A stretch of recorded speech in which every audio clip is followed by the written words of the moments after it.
Hello and welcome to Enchantment of Eternity's review for The Punisher Season 2.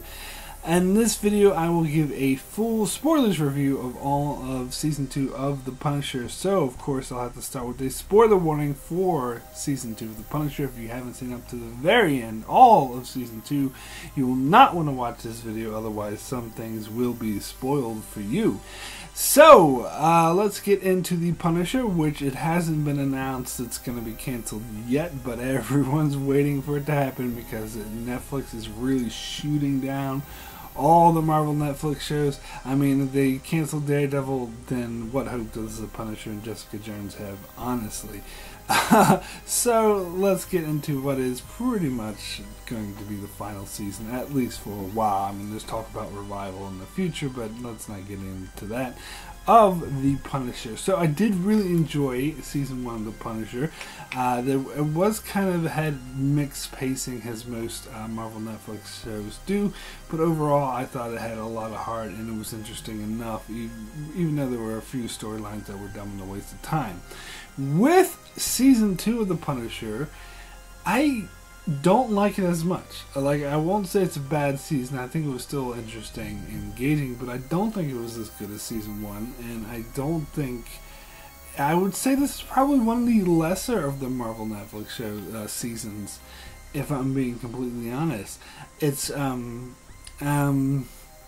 main issue with the season is, again, the pacing, but it's quite different than... I think most of the newer seasons of Marvel Netflix have been doing this a bit more, where instead of, because the earlier seasons they would blow through the story in 7 or 8 episodes, and so when we got to the final batch of episodes they were kind of unnecessary and just thrown in there in a waste of time, whereas the newer seasons tend to do have a strong start and a strong finish, but it's stretched out too much in the middle, and I think that in no case is that more true than with Season 2 of The Punisher. I think it had a strong first 3 episodes, which really engaged and really on board and waiting to see what happened, and then it just crashed. It just dipped in quality and got really stretched out, really boring in the middle, and then it came back with a really strong end,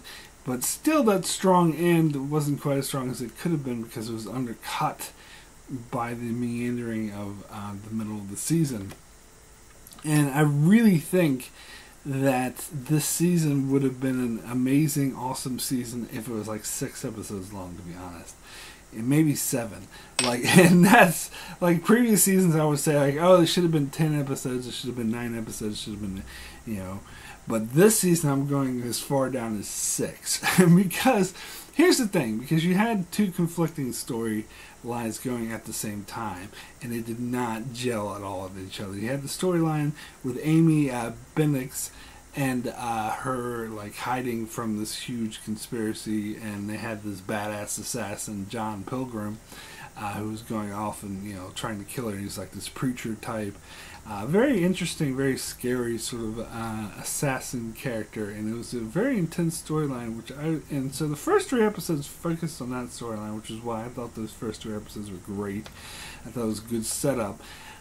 But then you get introduced to this Billy Rousseau storyline that kind of starts to take over in the middle of the season, which is why I didn't like the middle of the season that much. Because not only do we have these 2 conflicting storylines that seem to bump up against each other, they don't intertwine in a very natural, cohesive way. They just seem very obviously bumping up against each other and not congelling. During most of the mid-season where we focus on the Billy storyline, Amy's just hanging out in the trailer, just complaining the whole time and not really adding anything to the story, and they just have her show her from time to time just to remind the audience that she still exists, but she doesn't serve her purpose to do anything, and they're just stretching out so they can focus on this Billy stuff. Now, and it's not just that we have the 2 conflicting storylines that don't add together, and so creates a very incohesive season, but it's also the fact that I didn't like the Billy Rousseau storyline. I love the storyline with Amy and the Pilgrim, or John Pilgrim, and all that. But whenever they focus on the Billy storyline, I was never on board. I thought that was a bit boring. I wasn't really interested in that. And it seems like they were doing that to try to tie in to season 1 a bit more, where I think they would have been better off if they just treated this like a new show or a new season. Can just focus on. I mean, not a new show entirely, because you still have the characters of the Punisher, Curtis, and Madani, and keep those characters. But there's no reason to tie it so closely back to Frank's backstory with Rousseau and everything like that. I just never got on board with the storyline. So I think they should have focused more on the Amy storyline. But the thing is with that, and that's why I say the season should have just been 6 episodes, is because even though I think the show would have been better off focusing on that storyline, I don't think that storyline was dynamic or rich enough to last for 13 episodes. I think regardless, especially if you just focus on that storyline, if you try to stretch it out to 13, even 10 episodes, it will feel really stretched out. And so that's why I thought if it was a short, concise, like 6 or 7 episodes, it would have been awesome. It would have been amazing. It would have been like a really strong, like, mini series or a shorter series.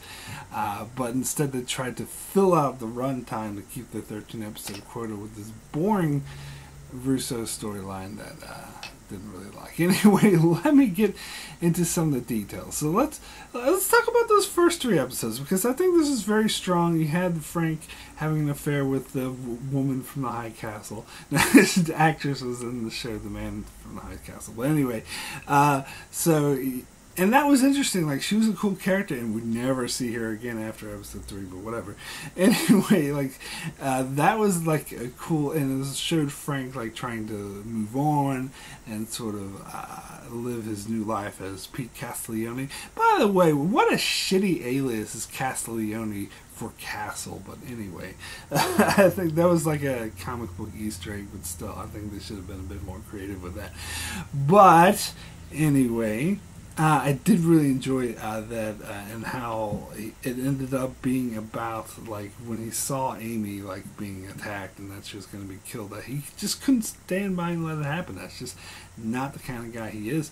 And that his, well, I wouldn't say girlfriend, because they were only spent the night together, but the woman that he obviously cared about and thought highly of got shot because of him.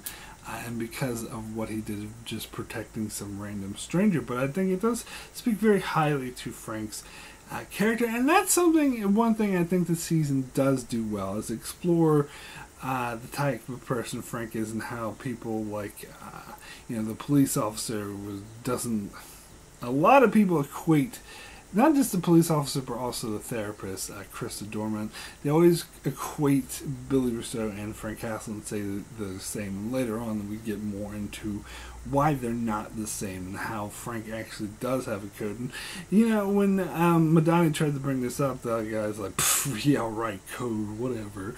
But it's true, because we see that in moments like this where he saw this, random stranger, random teenage girl he knew nothing about, being attacked and killed, and he just couldn't stand by. He just couldn't let that happen. Now, some people could say that he used that as an excuse to kill people and to get into fights and do what he really wanted to do. And I do think that is definitely an element to it. But I think that this would makes him a very interesting character, and I do like that exploration of him. And then this leads to, like, the siege at the police station where, Frank and Amy get arrested, and the local sheriff is really stupid about it and is not telling anyone. Of course, John Pilgrim shows up with the army of, like, skilled assassins to, like, just lay siege to the police station and cut the power. That was a great episode. That was a really intense episode. That was awesome. And this is the kind of thing I think the season should have focused on more.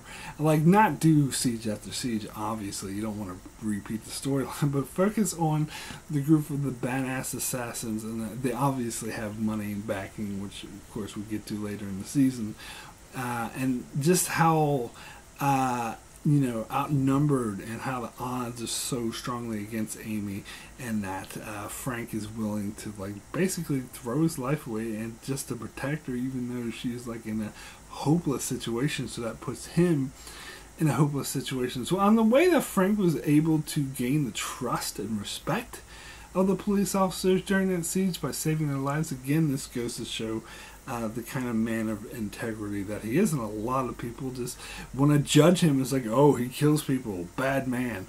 And they don't care that he's a vigilante, that the people he kills are like bad guys or criminals. They automatically are very quick to pass judgment, which I guess is kind of ironic because Frank kind of passed judgment on people as well. But anyway, that was a great episode. I really enjoyed it. But very next episode is when the show went downhill, because that's when Madani showed up and took him back to New York, and then so they were just hanging out in the hotel room it was Madani's room for a while, and then eventually they went to the trailer, and they would focus more on Rousseau escaping, and him having this twisted love affair with Krista Dormont, his psychologist, and that was a really, I don't know, this storyline wasn't that interesting to begin with, but they really stretched it out over several episodes, and it was just boring. I'm sorry, this was like really slow paced, didn't work. It wasn't helped by the fact that the storyline wasn't that interesting to begin with, and like, the whole character of Krista Dormont was very much like a ripoff of Harley Quinn. I mean, I just watched a YouTube video where they said it was an homage to Harley Quinn. It was like a Easter egg to a comic book in the DC universe. What? No, it's not. It's a ripoff. That's how I see it anyway. How, you had the psychologist who, is treating this like crazy supervillain, and she ends up like falling in love with him and becoming a supervillain herself.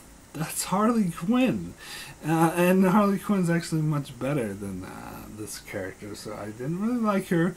I didn't really find her very interesting, so basically, as I said, Amy's just hanging out in the trailer, like making jokes and complaining the whole time, so that gets really boring.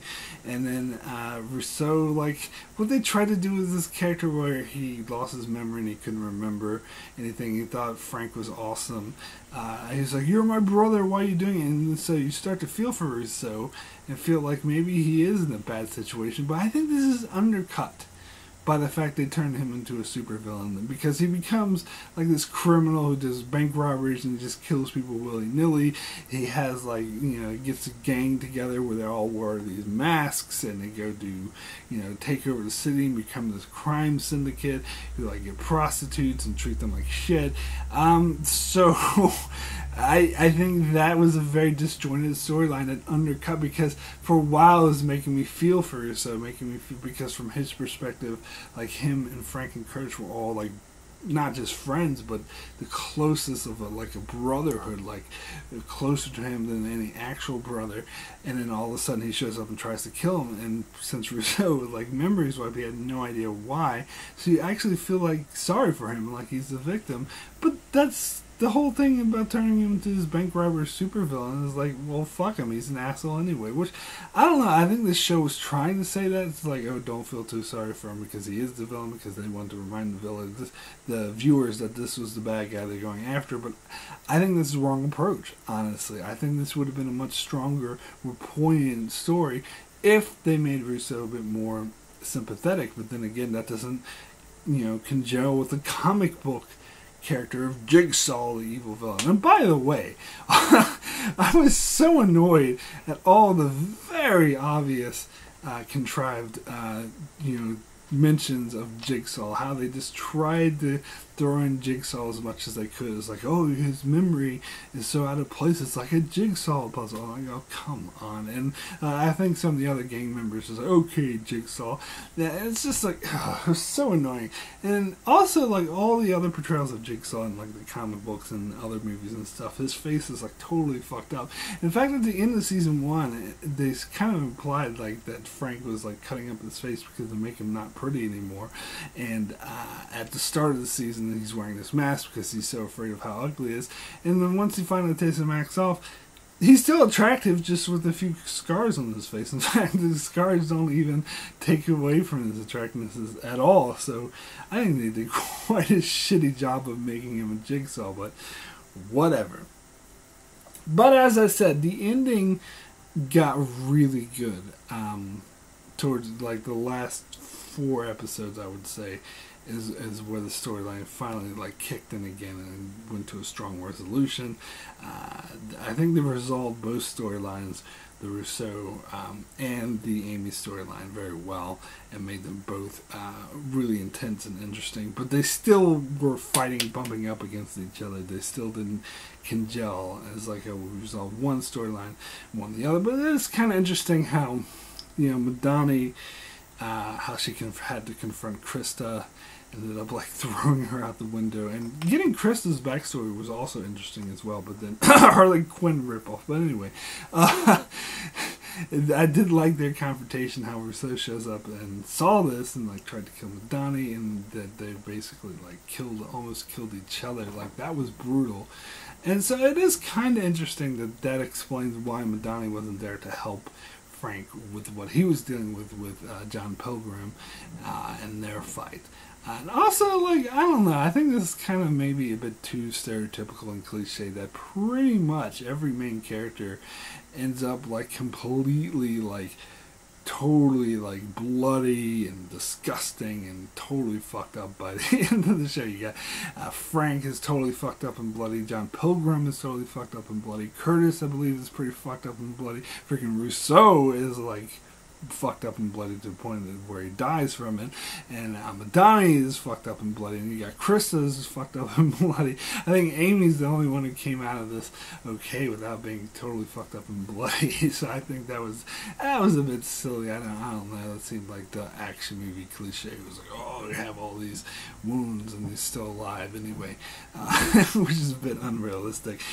But I did like how they did actually kill Billy Rousseau, Jigsaw, at the end of the show, because when I saw him go to like the crime doctor, and I was like, oh yeah, here's the typical comic book cliche where the crime doctor fixes him up and he heals and he escapes and comes back to roll the other day. But it was actually a bit more realistic when the doctor is like, as soon as he passes out, he's like, well, let me just take this big bag of money and run away. I was like, that makes a lot more sense. And it was because especially Billy was like holding him at gunpoint saying, heal me, which is done because like he passes out from his pain, obviously. And I love how the doctor was like, when he wanted to give him the anesthetic, doctor, he was like, no anesthetic. And the doctor's like, I don't care how much of a badass you are, when you're going to flinch. And I love that because that is such a cliche in all these action movies and action shows and stuff where the bad villain wants the doctor to heal him and he's like, no, or sometimes it's even a hero and they're like, no anesthetics, but that's not realistic. It doesn't matter how much of a badass you are. And I like how they actually followed up on that, because if the doctor did go and heal him and he was right and Billy didn't need anesthetics, then that would just play into the cliche, even though the doctor said that. But the fact that the doctor ended up being right because he ended up passing out from the pain anyway, I like that. And so I thought it was pretty cool how, you know, Billy was lying there dying and they called Curtis for help, and Curtis just calls Frank, who just shows up and kills him. Pretty cold-blooded, pretty interesting. But I will get into something I didn't like about the ending. It kind of annoyed me, is how, I thought the ending was so intense when Frank kidnapped a senator guy to try to hold it to the real villains, were the senator guy's parents, who were the ones paying for it. Had the dude from LA Law, what's his name, Corbin, whatever his name is. But anyway, how they were pretty much the criminal masterminds, and they were the one who were forcing John Pilgrim because they had his kids, and they were threatening him. And of course we find out that they were actually planning on killing John or getting rid of him anyway, and said, oh, the kids will be better off with us. So they were definitely no good. So that was such a great turn to the story, where, because Frank thought that John had Amy, so he was like, kidnapped what's his face and said, look, let's do this exchange. and how they recorded the phone call, which I suppose the senator's parents should have known better about this, that they could have been recorded. They were just, monologuing, supervillain monologuing right over the phone call, but whatever. Anyway, I guess they didn't, to be fair, they didn't really monologue, they were just responding to Frank. It was more like a dialogue. But anyway, that was a great storyline, but getting to my complaint, I didn't like how Curtis just let the senator go, and I think that really bothers me, because basically Curtis is by doing that, he's sentencing Amy to die. And earlier in the show, there was this thing where Curtis was he was supposed to look after Amy, but he was like, no, fuck it, I don't care, I'm going out, and blah blah blah, and just left Amy alone, who went out on her own, and she ended up having a $5 million price tag on her head, and he found out that he felt guilty. It's like he was responsible for her death, for being selfish and wanting to go out on his own. But then he does the exact same thing later on. He's like, oh, I'm just tired, I want to sleep, and I don't think this senator should be held captive, so I'll just free him. And he had no plan to save Amy's life. I thought at the very least he was going to get the senator to call his parents or call out his parents or stop what they're doing and force them to save Amy's life. But no, the only thing the senator do is I won't press charges against Curtis. That's it. So Curtis is making the same mistake again, and he's arguably being a bigger asshole. And it bothers me that this was never even addressed in the show, that they never acknowledged the fact that Curtis was sentencing Amy to die. They didn't even acknowledge this in any slight way. And because, of course, Amy didn't die, but that's because, Frank came up with this ploy and this really, interesting, way to trick John Pilgrim. But Curtis didn't know that he was going to do that. I know some people might even argue that, well, Curtis probably knew that Frank could come up with something. I think that's a bullshit. That's a very thin. I think that's a bullshit argument. I think it's very... honestly, the only reason Frank came up with something is because it's a scripted TV show. I don't think it's very realistic to expect Frank. And in fact, Curtis is putting Frank in an impossible position. When Frank gets back and solves that the senator dude was gone, he's fucked, and Amy's gonna die. It's not like Frank's gonna die or Frank's fucked.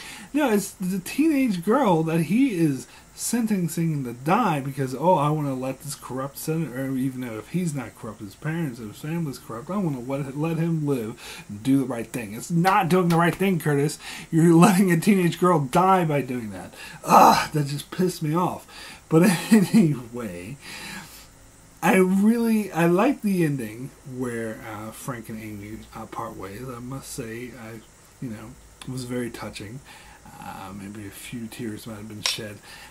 But as touching as that scene was, I don't think the Frank and Amy relationship was as earned as that ending was suggesting. I think they could have done a better job of presenting the kind of relationship that Frank had. I think they did a somewhat good job, because you did get that you definitely got the impression that Amy was treating Frank like a father figure, and that his opinion mattered to her. And you also got the impression that Frank was being protective of her like he would a daughter, and they even mentioned this in a few scenes. But I think the relationship and the connection is really undercut by the Billy Rousseau storyline. I think the Billy Rousseau storyline really interferes with that, because instead of him looking after this, her as a daughter, he's off trying to kill Billy Rousseau, and it has nothing to do with her, and she gets somewhat involved, and she has nothing to do with it anyway. So I think that's why I think this storyline doesn't work as well as it could have. Because the whole Billy Rousseau storyline really interfered and undercut the type of relationship that these two could have had. But that's just my opinion. Anyway, My rating for The Punisher Season 2 out of 10 is a 7, very good. I still think this is a good season overall. There's a lot of good strong points to it, particularly the first 3 episodes and the last 3 episodes. The siege at the police station was really intense. It was also really good getting the final showdown between Krista and Madani and how this tied into Rousseau. I actually thought it was very effective how he came back with flowers and found her, like, then only to find her, like, dying outside on the floor. Like, that was pretty powerful in the fact that they actually had the guts to kill Rousseau off, and of course resolve Amy's storyline with Frank, like, really going to bat for her and protecting her like he would his own daughter. It was really touching. But as I said, I wouldn't say this is a great season because it was stretched on to way too long. I think it's one of the worst examples of a Marvel Netflix show going on for too many episodes. The middle of the season was really boring, lost my interest. Wasn't very interesting, and having the conflicting storylines with Amy and Russo was a very bad idea. I think they just bumped up against each other and didn't gel very well. So anyway, that is it for my review of The Punisher Season 2. So thank you so much for watching. Be sure to check out my channel as I cover many other shows like Star Trek, Game of Thrones, The Expanse, Lost, and more. So be sure to subscribe so you can keep up with all of that. And thanks a lot for watching.